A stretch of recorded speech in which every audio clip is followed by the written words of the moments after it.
মানে কি বলবো, মানে বাজে একটা দল বিজেপি, তারা আমাদের দেশ চালায়। এর থেকে তো লজ্জার কিছু নেই আমাদের কাছে।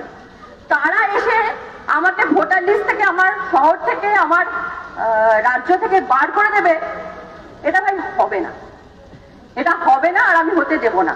মানে আমাকে যদি আটকে আসে, আমি মেরে কেটে রক্তপাত করে ভোট দেবো। তো এইটা সবাই মাথায় ঢোকান।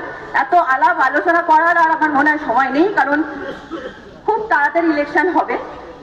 সামনে মুখ্যমন্ত্রীর পোষ্যপুত্র করেছিল, তখন পুলিশ প্যান্ডেল করে দিয়েছিল 140 ধারার মধ্যে।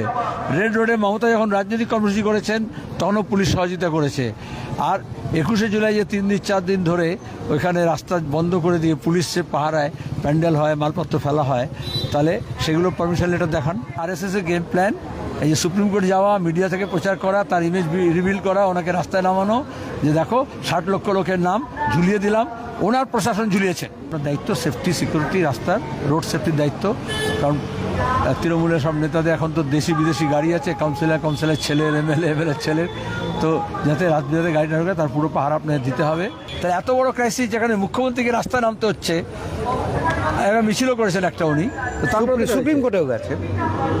সুপ্রিম কোর্ট জাননি, মিথ্যা কথা প্রচার করেছো তোমরা বলে বলছি। সুপ্রিম কোর্টে মুস্তারি বানু গেছে, সিপিআইএম গেছে।